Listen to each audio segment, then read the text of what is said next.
ಹಳ್ಳಿನೆಲ್ಲ ಇದು ಪಟ್ಟಣ ಅಲ್ಲ, ಒಣ್ಣೆದಿದು. ಯಾಕಂದ್ರೆ ಇಲ್ಲಿ ಪ್ರತಿಯೊಂದು ಮನೆಗೆ ಅವ್ರು ನೀವು ಚಕ್ಕಿಡಿದಾವ, ಎತ್ತುಗಳಿದಾವ, ಆಡದಾವ, ಎಮ್ಮಿದಾವ, ಎತ್ತದಾವ. ಅಂದ್ರೆ ಈ ಹುನಗುಂದ ತಾಲೂಕು ಏನೈತಿಲ್ಲ, ಇದು ಒಂದು ಪಟ್ಟಣ, ಇದು ಒಕ್ಕಲಿಗರದ ಒಂದು ಏನು ಊರಿದು. ಒಕ್ಕಲತನದ ಒಂದು ಪ್ರಭಾವ ಇದು. ಅದರ ಸಲುವಾಗಿನೇ ಇಲ್ಲಿ ಹಿಂದೂ ಮುಸ್ಲಿಮ್ಸ್ ಅಂತೂ ಭೇದ ಭಾವನೆಯನ್ನು ಬರೋದಿಲ್ಲ. ಇಲ್ಲಿ ನಾ 2 ವರ್ಷ ಇರ್ಕೊಂಡು ರೂಲ್ ಮಾಡೀನಿ. ಅಲ್ಲಿ ಆ ವಾತಾವರಣ ಬೇರೆ, ಇಲ್ಲಿ ವಾತಾವರಣ ಬೇರೆ. ಇಲ್ಲಿ ವಾತಾವರಣಕ್ಕೆ ಅಲ್ಲಿ ವಾತಾವರಣಕ್ಕೆ ಅಜಂತರ ಫರ್ಕ್ ಐತಿ. ಅದರ ಸಲುವಾಗಿ ಇಲ್ಲಿ ಯಾವುದೇ ಹಿಂದೂ ಇರಲಿ ಮುಸ್ಲಿಮ್ಸ್ ಇರಲಿ, ನಾನು ಭಾಳ ಐವತ್ತಿನಲ್ಲಿ ಸಿವಿಲ್ ಡ್ರೆಸ್ನಲ್ಲಿ ಇಡ್ತಿರ್ತೀನಿ. ನಾನು ಯಾಕೆ ಕ್ರೈಮ್ ಕೇಸ ಐವತ್ತು ಯಾವ ಗುನ್ನೆ ಹಾಕಿರ್ತಾವ ಹೋಗ್ತೈತಿ ನಮ್ಮ ಸಿಬ್ಬಂದಿ ನಾನು ಮಲೆನಾಡಗಲ್ಲದು ಎಲ್ಲೇ ಕುಂಡ್ರಲಿ ಇವ್ರ ಆ ಮಸ್ಜಿದ್ ಕುಂಡ್ರಲಿ, ಎಲ್ಲಿ ದೇವಸ್ಥಾನ ಕುಂಡ್ರಲಿ, ಆ ಕಡೆ ಒಂದು ಮುಸ್ಲಿಮ್ಸ್ ಕೂತಿರ್ತಾರೆ, ಈ ಕಡೆ 4 ಹಿಂದೂ ಕೂತಿರ್ತೀವಿ. ಎಲ್ಲ ಅಣ್ತಂಬ್ರಂಗ ಎತ್ತ ಕೂತು ಚಾ ತರಿಸೋದು, ಚೊಡ ತರೋದು, ಮಜಿ ತಿನ್ನೋದು ಮಾಡ್ತಿರ್ತಾರೆ. ಅದರ ಸಲುವಾಗೇ ಈ ಹೋಳಿ ಹಬ್ಬ ಏನೈತಿ, ರಂಜಾನ್ ಐತಿ, ಯಶಸ್ವಿಯಾಗಿ ಕಾರ್ಯಾಚರಣೆ ಮಾಡಿ ಎತ್ತನ ನಾವು ವಿಜೃಂಭಣೆಯಿಂದ ಯಾವುದೇ ಹಬ್ಬ ಬರಲಿ, ನಮ್ಗೆ ರಂಜಾನ್ ಹಬ್ಬ ಬರಲಿ, ಇವತ್ತು ಗಣೇಶ ಹಬ್ಬ ಬರಲಿ, ಇವತ್ತು ಹೋಳಿ ಹಬ್ಬ ಬರಲಿ, ಒಳ್ಳೆಯ ರೀತಿಯಿಂದ ಆಚರಣೆ ಮಾಡಿ ಈ ಊರಿಗೆ ಕೆಟ್ಟ ಹೆಸರು ತರಲ್ದಂಗೆ ನಾವೆಲ್ಲರೂ ಎತ್ತನ ನಮ್ಮ ಪೊಲೀಸ್ ಇಲಾಖೆ ಏನು ಸಾರ್ವಜನಿಕತೆ ಸಹಕಾರ ಮಾಡ್ತೈತೆ ಅಂದು ಎಲ್ಲ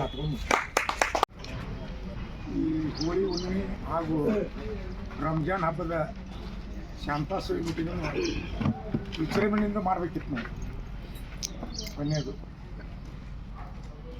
ಸಾಹೇಬ್ರು ಹೇಳಿದರು, DSP ಸಾಹೇಬ್ರಿಲ್ಲ, CPS ಅವರಿಲ್ಲ, LNO ಸಾಹೇಬ್ರಿಲ್ಲ, ನಾನು ಇದ್ದಿದ್ದಿಲ್ಲ. ನಾನು 19ನೇ ತಾರೀಕಿನಿಂದ ನಿನ್ನೆವರೆಗೆ ಅಲ್ಲೇ ಇದ್ದೆ. ನಿನ್ನೇನೋ ಒಂದು ಸಣ್ಣ ಪುಟ್ಟ ಒಂದು ಇದು ಏನೋ ಒಂದು ಇದಾಯ್ತು, ಅದ್ರ ಸಲುವಾಗಿ ನನಗೆ ನೋಡ್ತಾ ಬಂದಿದ್ವಿ. ಅಂಥ ಘಟನೆಗಳಿಗೆ ಯಾವತ್ತೂ ಅವಕಾಶ ಇಲ್ಲ. ಯಾಕಿಲ್ಲ ಅಂತಂದ್ರೆ ನಾವು ಅವರು ಅಂತಮಂದ್ರಂಗ ಬಂದು ಮುಂದೂ ಇರ್ತೀವಿ, ಯಾವತ್ತೂ ನಡೀತದೆ. ಈ ಹುನಗುಂದ ಮಣ್ಣಿನ ಗುಣಧರ್ಮನ ಹಂಗಾಗಿ ಇಲ್ಲಿ ಅಂಥ ಘಟನೆಗಳಿಗೆ ಅವರು ಅವಕಾಶ ಕೊಡೋದಿಲ್ಲ, ನಾವು ಅವಕಾಶ ಕೊಡೋದಿಲ್ಲ.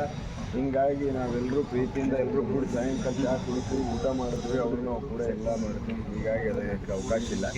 ಈಗ ಅವ್ರು ಬರ್ತಿದ್ರು, ನನ್ನ ಸಹೋದರರು ಎಲ್ಲ ಬರ್ತಿದ್ರು. ನಮ್ಮ ಕಾಜಿ ಇರಲಿ, ಇವರು ಪರ್ವೇಜ್ ಇರಲಿ, ನಮ್ಮ ಜಬ್ಬರ್ ಅವರು, ಆಮೇಲೆ ಭಾಳಷ್ಟು ಜನ ಗೆಳೆಯರು, ಸರ್ಕಾರದವರು, ಅವರು ಎಲ್ಲರೂ ಬರ್ತಿದ್ರು. ಆಜಾನ್ ಕೊಟ್ರಗಳೆ ಈಗ ಅವರಲ್ಲಿ ನಮಾಜ್ ಬಿಡ್ಲಿಕ್ಕೆ ಹೋಗ್ತಕ್ಕಂಥ ಸಮಯ ಇದು. ಆದ ಸಂದರ್ಭಕ್ಕಾಗಿ ಅವರಲ್ಲಿ ಪ್ರೇಯರ್ ಮಾಡಲೇಬೇಕಾಗ್ತದೆ. ಅದ್ರಾಗ ಇದು ಪವಿತ್ರವಾಗಿರ್ತಕ್ಕಂಥ ಒಂದು ಮಂತ್ ಇದೆ. ಈ ಸಂದರ್ಭದೊಳಗೆ ಅವರು ಪ್ರೇಯರ್ ಮಾಡಲಿಕ್ಕೆ ಗಣವಂತನಾದ ದೇವರನ್ನು ಪ್ರಾರ್ಥಿಸ್ಲಿಕ್ಕೆ ಹೋಗ್ತಕ್ಕಂಥ ಸಂದರ್ಭ, ಅದಕ್ಕೆ ಅಲ್ಲಿ ಹೋಗಿದ್ದಾರೆ. ಇರಲಿಲ್ಲ ಅಂದ್ರೆ ಅವರು ಕೂಡ ಇಲ್ಲಿ ಇರ್ತಿದ್ರು. ಸಾಹೇಬ್ರೆ ಅವರು ಹೇಳ್ತಿದ್ರು, ಎಲ್ಲರೂ ನಾವು ಕೂಡ ಇದ್ದಂಥ ಜನ, ಅವರು ನಾವು ಅಣ್ತಂಬಂದ್ರಂಗೆ ಇದೀವಿ, ಮುಂದೂ ಇರ್ತೀವಿ. ಅವ್ರು ನಮಗೆ ಅಣ್ಣ ಅಂತಾರೆ, ನಾವು ಅವ್ರ ತಂದೆಯವ್ರಿಗೆ ಕಾಕ ಅಂತೀವಿ. ಆ ರೀತಿ ಬೆಳೆದು ಬಂದಂಥ ವಾತಾವರಣ ಇದು. ಇಲ್ಲಿ ಯಾವುದೇ ರೀತಿ ವ್ಯತ್ಯಾಸಗಳಿಲ್ಲ. ದೇಶದಲ್ಲಿ ಎಲ್ಲೋ ಯಾವುದೋ ಕಾರಣಕ್ಕೆ ಯಾರೋ ಕಿಡಿಗೇಡಿಗಳ ಏನೋ ಘಟನೆಯನ್ನು ಕ್ರಿಯೇಟ್ ಮಾಡ್ತಕ್ಕಂಥದ್ದು ಮಾಡಿರ್ತಾರೆ. ನಡೆದ್ರು ನಮ್ಮ ಹುನಗುಂದದಲ್ಲಿ ಅಂಥ ಘಟನೆಗಳಿಗೆ ಎಂದೂ ಅವಕಾಶ ಆಗಿಲ್ಲ. ಎಲ್ಲೇ ನಡೆದ್ರೂ ಕೂಡ ಅದರ ಪರಿಣಾಮ ಇಲ್ಲಿ ಎಂದೂ ಆಗಿಲ್ಲ, ಮುಂದೂ ಆಗಬಾರ್ದು, ಆಗುವುದೂ ಇಲ್ಲ ಅಂತಕ್ಕಂಥ ಭಾವನೆಯನ್ನು ವ್ಯಕ್ತಪಡಿಸ್ತೀನಿ.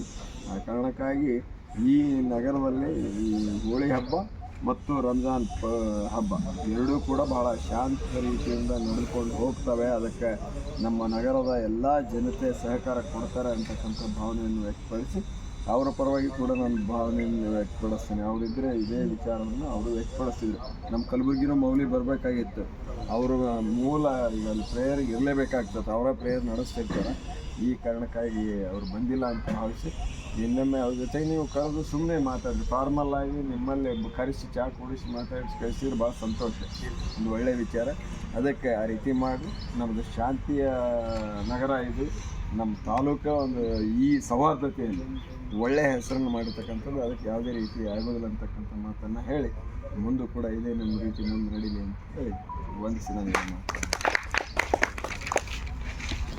ಘನ ಅಧ್ಯಕ್ಷತೆಯನ್ನು ವಹಿಸಿಕೊಂಡಿರ್ತಕ್ಕಂತಹ ನಮ್ಮ ಹುನಗುಂದ ಪೊಲೀಸ್ ಠಾಣೆಯ ಅಪರಾಧ ವಿಭಾಗದ PSI ಸಾಹೇಬರಾಗಿರ್ತಕ್ಕಂತಹ ಶಿಮಾನಿ ಸಾಹೇಬರನ್ನು ನಮ್ಮ ಹುನಗುಂದ ಪೊಲೀಸ್ ಠಾಣಾ ವತಿಯಿಂದ ಹಾಗೂ ನೆರೆದಿರುವ ತಮ್ಮೆಲ್ಲರ ಪರವಾಗಿ ಅತ್ಯಂತ ಪ್ರೀತಿ. ಬಾಗಲಕೋಟೆ ಜಿಲ್ಲಾ ಪೊಲೀಸ್ ಹಾಗೂ ಹುನಗುಂದ ಪೊಲೀಸ್ ಠಾಣೆ ವ್ಯಾಪ್ತಿಯಲ್ಲಿ ಈ ಒಂದು ತಿಂಗಳಲ್ಲಿ ನೆರವೇರ್ತಕ್ಕಂಥ ಹೋಳಿ ಆಚರಣೆ ಮತ್ತು ರಂಜಾನ್ ಹಬ್ಬದ ಆಚರಣೆ ಸಂದರ್ಭದಲ್ಲಿ ಬಾಗಲಕೋಟೆಯಲ್ಲಿ ನಡೆದಂಥ ಘಟನೆ ಇವತ್ತು ರಾಜ್ಯಾದ್ಯಂತ ಸಮಾಜದ ಸ್ವಾಸ್ಥ್ಯಕ್ಕೆ ಒಂದು ಧಕ್ಕೆ ತರ್ತಕ್ಕಂಥ ಹಾಗೂ ಸಮಾಜದಲ್ಲಿ ಶಾಂತಿ ಭಂಗ ಅಂತೇನು ಮಾನಸಿಕವಾಗಿ ಏನೋ ಗದ್ದಾಗತ್ತಾ ಗೊಂಬೆ ಆಗುತ್ತಾ ಅಂತಕ್ಕಂಥ ಮಾನಸಿಕ ಭಾವನೆಯಲ್ಲಿ ಕರ್ನಾಟಕ ರಾಜ್ಯದ ಜನತೆ, ಅದರಲ್ಲಿ ಬಾಗಲಕೋಟೆ ಜಿಲ್ಲೆ ಜನತೆ ಇದ್ದಾರೆ.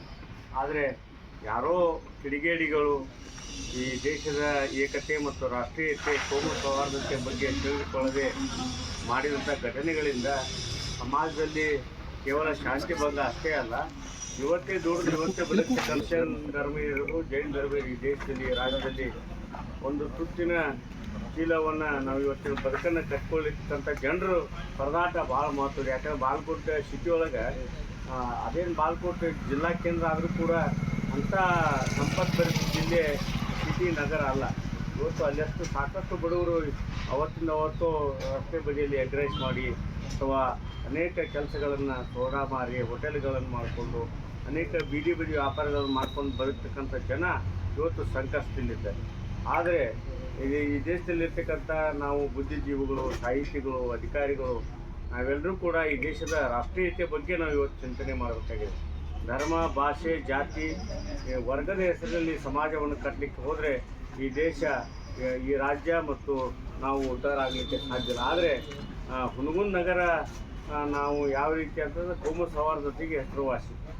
ಇಲ್ಲಿ ಅನೇಕ ಬಾರಿ ಆ ಘಟನೆಗಳಾದಾಗ ಈ ನೆಲದ ಸುದೈವೋ ಅಥವಾ ಈ ಏನು ಇಲ್ಲಿ ಹಿರಿಯರು ಅದಾರ, ಚಂದ್ರಶೇಖರ ಬಾದೋಡಿಗೆಯವರು ಇರ್ಬೋದು, ಅನೇಕ ಹಿರಿಯರು, ಮಾಂತೇಶನ ಅವಾರ್ಯವರು ಇರ್ಬೋದು, ಬಸವೇಶ್ವರ ಬ್ಯಾಂಕಿನ ಅಧ್ಯಕ್ಷರಂಥ ಹೊಸರಾಜರು ಇರ್ಬೋದು, ಕರ್ವೇ ಸಂಘಟನೆಯ ಸಂಗಮಕರು ಇರ್ಬೋದು, ಅನೇಕ ಮಾಧ್ಯಮ ಮಿತ್ರರಿರ್ಬೋದು, ಪೊಲೀಸ್ ಇಲಾಖೆ ಅಧಿಕಾರಿಗಳಿರ್ಬೋದು. ಸ್ವಾಸ್ಥ್ಯವನ್ನು ಕಾಪಾಡೋದು ಈ ಹುನಗುಂದ ನಗರದ ಪ್ರತಿಯೊಬ್ಬ ಯುವಕರು, ನಾಗರಿಕರು, ಯಾವ್ಯಾವ ಸಂಘ ಸಂಸ್ಥೆಗಳಲ್ಲಿ ನಾವು ಹಿರಿಯರಿದ್ದೀವಿ ಅಥವಾ ಆ ಓಡಿ ಹಿರಿಯರಿದ್ದೀವಿ, ನಾವೇ ಅದನ್ನು ಅಲ್ಲೇ ಶಮನ ಮಾಡ್ತಕ್ಕಂಥ ಆ ಒಂದು ಗಲಾಟೆಗಳಿಗೆ, ಕೋಮು ಭಾವನೆಗೆ ಪ್ರಚೋದನೆ ಮಾಡ್ತಕ್ಕಂಥ ಏನೋ ತಿಳಿಲಾರದಂಥ ವ್ಯಕ್ತಿಗಳು ಮಾಡಿದಾಗ ಅದನ್ನು ತಿಳಿ ಹೇಳಿ ಸರಿಪಡಿಸಿದಾಗ ಆ ಒಂದು ಘಟನೆ ಇವತ್ತು ಎಷ್ಟು ಶ್ರಮ ನೋಡ್ರಿ. ಇವತ್ತು ನಮ್ಮ ಹುನಗುಂದ PSI ಸಾಹೇಬರು ಬಾಗಲಕೋಟೆಯಾಗ, DPI ಸಾಹೇಬರು ಬಾಗಲಕೋಟೆಯಾಗ, ಹುನಗುಂದ DYSP ಅವರು ಬಾಗಲಕೋಟೆ.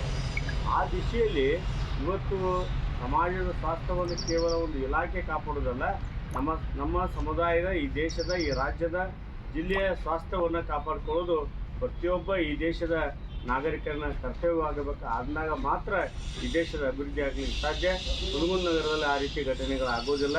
ಆ ರೀತಿ ಘಟನೆಗಳಾದಾಗ ಸ್ವಯಂಕೃತವಾಗಿ ನಾವು ಜವಾಬ್ದಾರಿಯನ್ನು ತೆಗೆದುಕೊಂಡು ಸಾಮಾಜಿಕ ಜವಾಬ್ದಾರಿಯಿಂದ ನಾವು ನಡೆಸ್ಕೊಳ್ತಕ್ಕಂಥ ಕೆಲಸವನ್ನು ನಮ್ಮ ಹಿರಿಯರೇ ನಮಗೆ ಪರಿಪಾಠವನ್ನು ಹಾಕಿಕೊಟ್ಟಿದ್ದಾರೆ. ಆ ಕೆಲಸವನ್ನು ಇಲ್ಲಿರ್ತಕ್ಕಂಥ ಎಲ್ಲ ಸಮುದಾಯದ ಮುಖಂಡರು, ಯುವಕರು ನಾವು ಮಾಡ್ತೀವಿ ಅಂತ ಹೇಳಿ ಈ ಒಂದು ಶಾಂತಿ ಸಭೆಯನ್ನು